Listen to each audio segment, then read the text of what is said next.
Hey, I'm Rob, welcome back to PhotoBite. Today we have the SW271C. Quite a mouthful of a name, but this monitor is pretty much a long-awaited update to the very popular SW271, which came out a few years ago, just with a lot of the features that bring it up to the standard of their other monitors nowadays. At first glance, the exterior is pretty much unchanged. It's the same plastic housing, the same thick bezels, the massive monitor stand, which is probably a bit too big for this kind of monitor, and the same light blocking hood as well.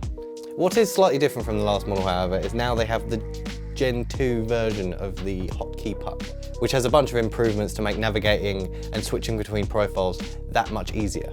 The panel is relatively the same. The panel is an IPS 4K display and boasts 99% coverage of the Adobe RGB color space, so relatively unchanged there. How it differs, however, is now it supports HDR and can load 16-bit LUTs right onto the hardware itself. They say it supports 10-bit color, but really it's a little bit of fudging the numbers. It's an 8-bit panel with frame rate control. Without going super into detail on how that works, it's pretty much it can use several 8-bit signals to approximate a 10-bit color range. They're not lying, however, as many monitor manufacturers use this same kind of phrasing to get 10-bit color.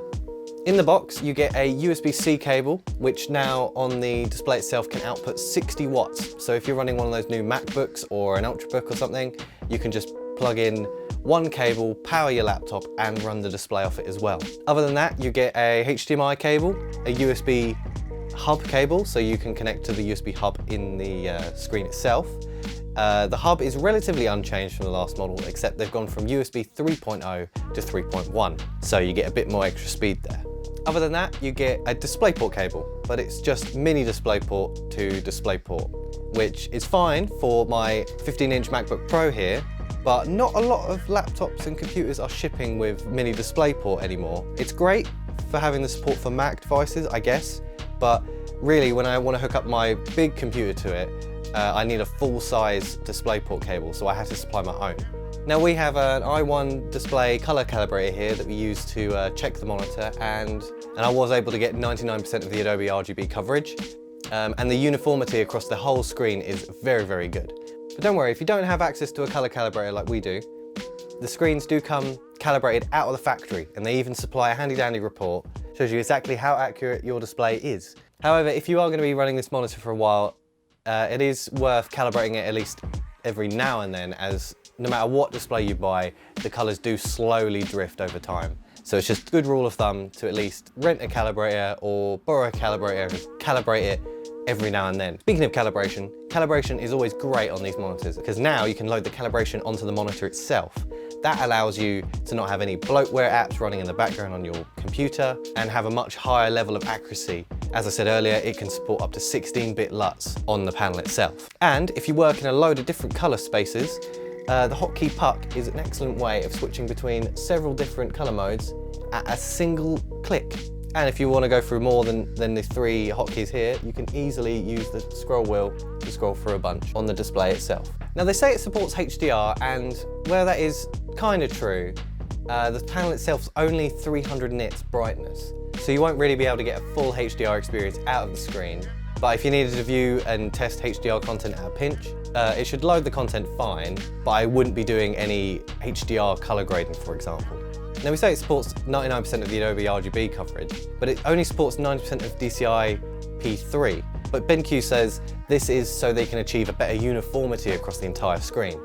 And I can attest, the uniformity across the entire display is very, very good, and the values are pretty darn similar throughout the whole display. Another way they achieve the amazing uniformity across the whole display is they actually light it from the edges. Instead of LEDs behind the panel itself, it's all lit from the edges, allowing for a much more even lighting across the whole display.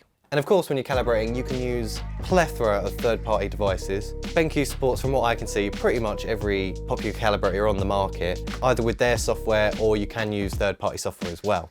The included hood also has a built-in flap at the top, so you can drop your calibrator down through it and leave the hood on while you calibrate. If you're one of those people that calibrate quite frequently, this can be quite a nice feature. Of course, the display is a nice matte finish, blocking quite a bit of light bleed and pollution, and the hood itself is coated in this really dark felt that absorbs a lot of the light that might come in from the sides. Now this display is aimed a little bit more towards photographers, as it's on the box itself and it's called the photographer monitor. And it shows itself in one of its applications, Paper Color Sync.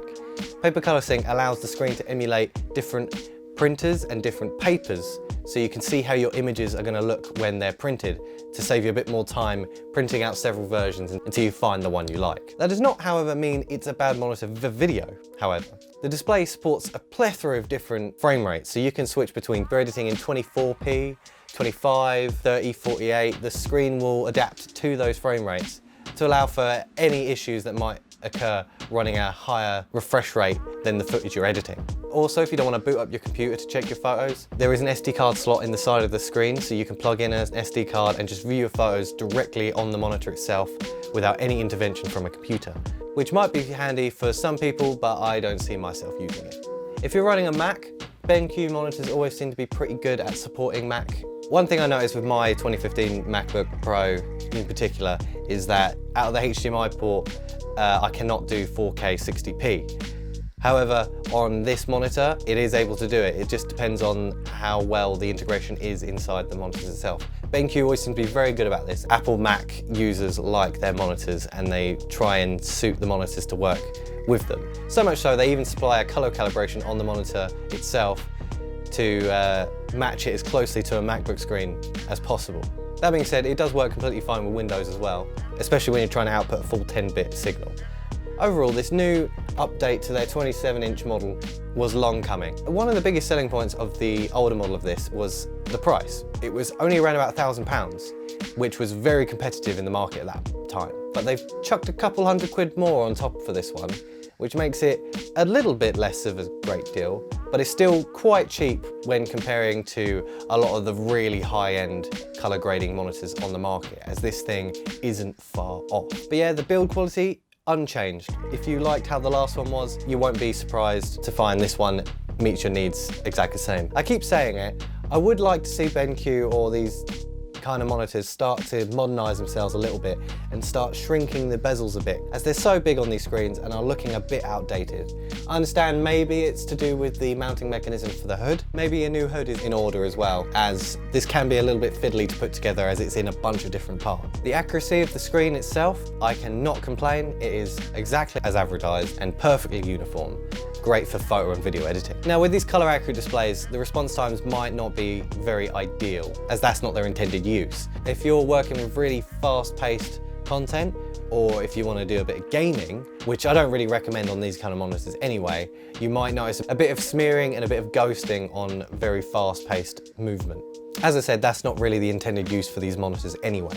But yeah, I always love using these kind of monitors. It really gives me the confidence when I'm grading my footage. But overall, this is just a great upgrade to the already great 27-inch screen. It brings it up to speed with all the other monitors. It's got all those features now, just like its bigger brother, the 32-inch model. We did a review on that, you can check that out. While keeping everything else relatively unchanged. The inclusion of a full-size DisplayPort cable would have been nice, but a great monitor nonetheless. But yeah, I'd like to know a little bit from you guys. What led you to this video? Are you thinking of upgrading your monitor and going for a bit more of a professional screen to work with? Do you feel your edits are lacking a little bit in color, or they're inconsistent between devices, and you're thinking of grabbing something like this screen? If you are, let me know in the comments below.